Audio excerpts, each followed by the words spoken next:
పిల్లలకి స్కూల్ పాఠశాలైతే పేరెంట్స్‌కి స్కూల్ పేరెంట్స్‌శాల. నమస్తే అమ్మా. నమస్తే అమ్మా. అమ్మా, శ్రావణ మాసం అంటే మీరు మరి నన్ను తిడతారేమో నాకు తెలియదు కానీ లక్ష్మీదేవి స్థిరంగా ఉండాలి, జ్యేష్ఠాదేవి రాకూడదు, అందుకని ప్రత్యేక పూజా విధానం చేస్తూ ఉంటాం. ఎప్పుడూ చేయాలని చెప్తూ ఉంటారు మీరు. ముఖ్యంగా శ్రావణ మాసానికి సంబంధించి మాట్లాడుకుందాం. ఎప్పుడైనానమ్మా వెలుగు కావాలంటే చీకటిని నువ్వు పో అంటే పోతుందా? చీకటిని తిడుతూ కూర్చోవటం కన్నా చిరుదీపం వెలిగించటం మిన్నా అన్నాడు రవీంద్రనాథ్ ఠాగూర్. అంతే. దరిద్ర దేవత పోవాలి అంటే నువ్వు పో అంటే ఆవిడ పోదు. కోపం కూడా వస్తుంది. ఆవిడ కోపం వచ్చి మరీ పట్టుకుంటుందేమో చెప్పలేం. అందుకని ఆవిడ పొమ్మని చెప్పొద్దు. లక్ష్మీదేవి వచ్చే మార్గాలు చూద్దాం. ఈవిడ వస్తే ఆవిడ వెళ్ళదు. దీనికి ఒక చిన్న కథ చెప్తారమ్మా చమత్కారంగా. ఒకసారి ఎప్పుడో ఒక పండితుడి దగ్గరికి వీళ్ళిద్దరు పోటీ పడి వాదన చేసుకుని వచ్చారట. అక్క చెల్లెళ్ళిద్దరు. మా ఇద్దరిలో ఎవరు అందంగా ఉంటారు చెప్పమని. లక్ష్మీదేవి అందంగా ఉందంటే జ్యేష్ఠాదేవికి వచ్చిందంటే పట్టుకుని పీడిస్తుంది.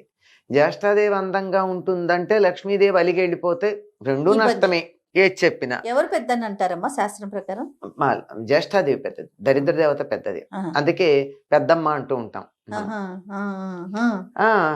అంటే ఆయన ఆలోచించట, ఒక్క నిమిషం, పండితుడు కదా, ఒక్క నిమిషం ఆలోచిస్తాను ఉండండి అని. ఇద్దరు ఒక్కసారి అలా వెళ్ళి ఇలా రెండన్నట్ట. ఇద్దరు బయటికి వెళ్ళారు, లోపలికి వచ్చారు. అమ్మా, నువ్వు వెడుతుంటే ఎంత అందంగా ఉన్నావు అన్నట్ట జ్యేష్ఠాదేవితో. ఆవిడలా వెడుతూనే ఉంది. లక్ష్మీదేవితో, అమ్మా నువ్వు వస్తుంటే ఎంత అందంగా ఉన్నావు అన్నట్ట. ఈవిడ వస్తూనే ఉంది. బాగుంది. అది అట్లా సంపద కావాలి అంటే దానికి తగిన ఏర్పాటు చేయాలి. కానీ దరిద్రం పోవాలంటే ఎట్లా పోతుందమ్మా? చీకటి పో అని ఎంతన్నా పోదు. దీపం వెలిగించడం చేయాలి. అది లక్ష్మీదేవి వచ్చి కూర్చుని ఏర్పాటు చేయాలి. ఎవరైనా వచ్చి కూర్చోవాలంటే ఏం చేయాలమ్మా? వాడు కూర్చోవడానికి తగిన వాతావరణం కల్పించాలి. అంతే కదా? కరెక్ట్ అమ్మా. మీరు రమ్మని మిమ్మల్ని పిలిచి నేను నా ఇంట్లో సామాను పెట్టి కుర్చీ నిండా సోఫాల నిండా సామాన్లు పెట్టేసి కూర్చోండి అంటే ఎక్కడ కూర్చుంటారు? నిలబడి మళ్ళీ వస్తానమ్మా అని వెళ్ళిపోతారు మర్యాదస్తులు. అయితే అమర్యాదగా ఉన్న వాళ్ళతో ఎక్కడ కూర్చోమంటావు అని చెప్పేసి పోతారు. కానీ మర్యాద మళ్ళీ వస్తానమ్మా పని ఉంది అని చెప్పి వెళ్ళిపోతారు. అలా పనుంది మళ్ళీ వస్తానని చెప్పి మర్యాదగా కూడా వెళ్లకుండా వచ్చిన లక్ష్మీదేవి ఇంకొంచెం సేపు ఉంటే బాగుండి ఇక్కడ అనిపించే వాతావరణం కల్పిస్తే లక్ష్మీదేవి ఉంటుంది.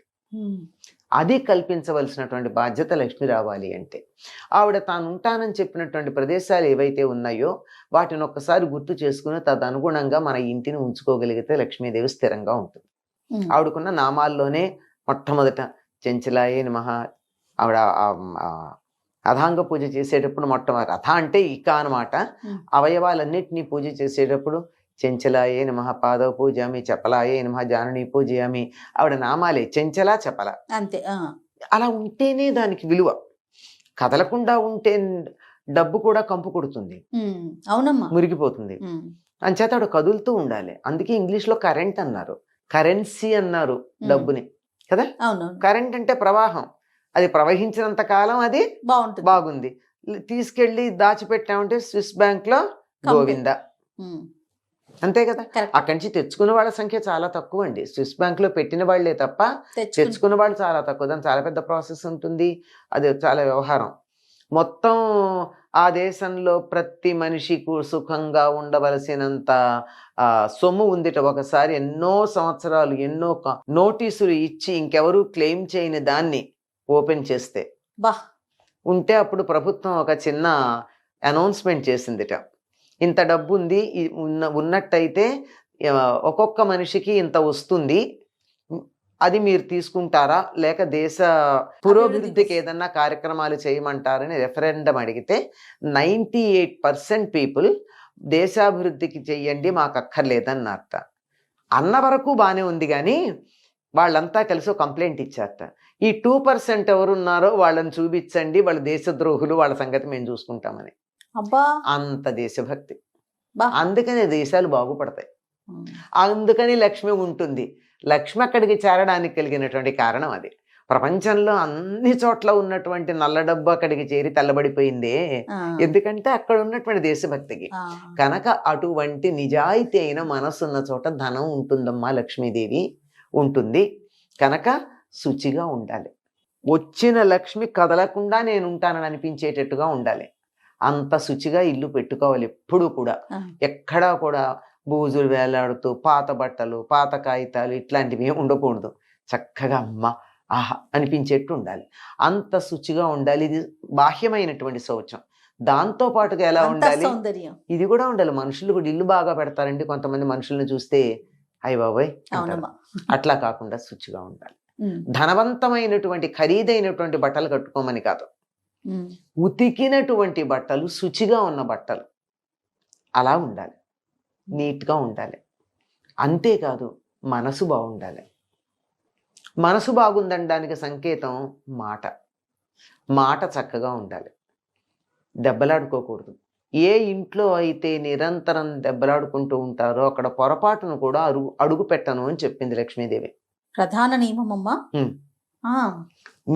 ఇవన్నీ కావాలి. శుచిగా ఉండాలి. తర్వాత చెడు మాటలు ఉండకూడదు. ఆవిడికి నచ్చవు. అలా చెడు మాటలు ఉండకూడదు. దెబ్బలాడుకుంటూ ఉంటే ఎందుకు ఉంటుందండి అంటే అవతల వాళ్ళకి చెప్పద్దా? తప్పు చేస్తే చెప్పచ్చు. చెడ్డగా చెప్పాలా? అమ్మా నువ్వు చేసింది బాగుండలేదని చెప్పచ్చు. లేదు పిల్లలు వినండి, ఒరే నువ్వు చేసింది బాగుండలేదురా అని గట్టిగా చెప్పచ్చు. అంతేగాని దానికి వేరే భాష వాడక్కర్లేదుగా. భాషకి మనం మాట్లాడిన ప్రతి అక్షరం వెనకాల కూడా ధ్వని ఉంటే ఆ ధ్వని వల్ల కలిగేటటువంటి వాతావరణంలో మార్పులు ఉన్నాయి కదా. చెడ్డ మాటలకు ఆ మార్పులు వస్తాయి కదా, అవి చేయకూడదు. అలాగే వస్తువుని వృధా చేసిన చోట కూడా లక్ష్మీదేవి ఉండనంది. లక్ష్మి అంటే మనం క్యాష్ అనుకుంటాం, మాత్రమే కాదమ్మా. ప్రతి వస్తువు లక్ష్మి. నీళ్ల చుక్క లక్ష్మి. నీళ్లు వృధా చేస్తే లక్ష్మి ఉండదని పూర్వకాలం చెప్పేవాళ్ళు. అవును. అన్నం పారేసిన చోట లక్ష్మి ఉండదు. వస్తువులు దుర్వినియోగం చేసిన చోట లక్ష్మి ఉండదు. మీరు చూడండి, మార్వాడీల దగ్గర అంత డబ్బు ఎందుకు ఉంటుంది అంటే వాళ్ళు పలక దగ్గర పెట్టుకుని లెక్కలేస్తారు. చెరిపేయచ్చు, మళ్ళీ వాడచ్చు.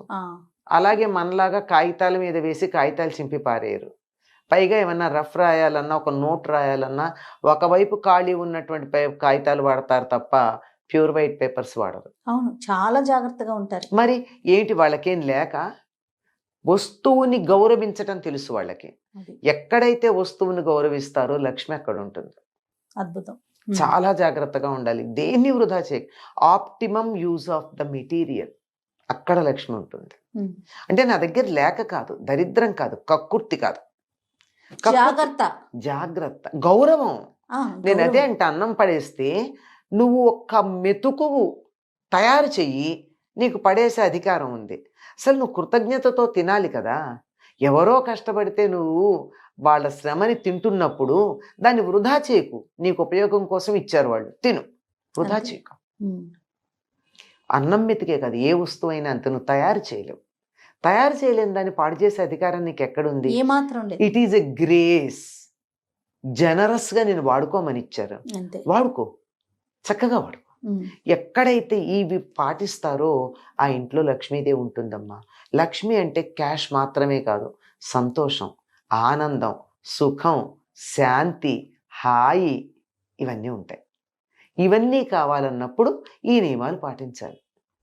ఇల్లు శుచిగా పెట్టుకోండి, ఒళ్ళు శుచిగా పెట్టుకోండి, మనసు నీట్గా పెట్టుకోండి, వాక్కుని చక్కగా వాడుకోండి, వస్తువులను సద్వినియోగం చేయండి. ఖచ్చితంగా లక్ష్మీదేవి ఉంటుంది. లక్ష్మీదేవి ఉంటుంది. చాలా సంతోషం అమ్మా. నమస్తే.